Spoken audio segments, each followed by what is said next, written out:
All right, homies, you ready to check these rendered tallows? Because they are ready to go. I have my wet render one and the dry render one. We're going to pop them out so you guys can see the difference between the two different rendering methods and see if there is any difference or what the difference is, if there is.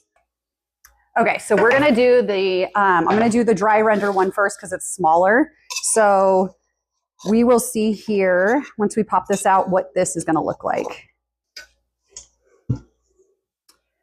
Yeah, that really, for a first render, this has barely any impurities at all. I think this actually really has a lot more to do with just where I'm sourcing this from. Her beef suet is really clean to begin with when I get it. So it has a little bit, just a little bit of a beefy smell to it, but it's not bad at all.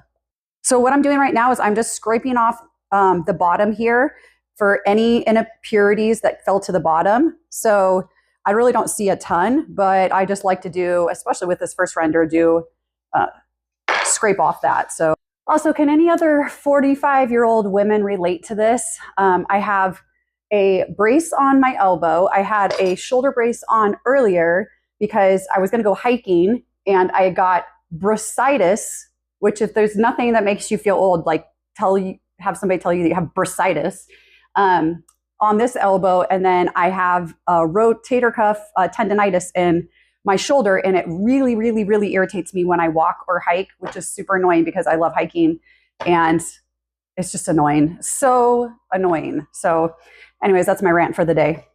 But let's chop this up, and then we're going to throw it over here in my crock pot and melt this down up at about 170, 180 degrees.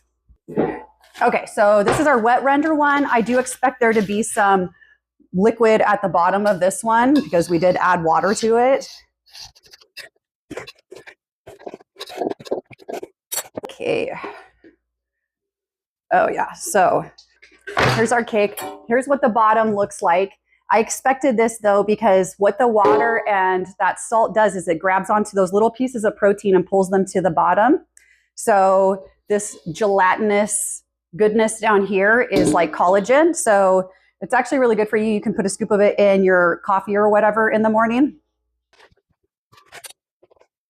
And this one too, the bottom really doesn't look too bad as far as impurities go. Most of that looked like it fell to the bottom of the bowl there. So definitely still soft though, which I expect. So now what I'm going to switch to, and this is how I normally do it, is this is a wet render. I just do the wet render that first time.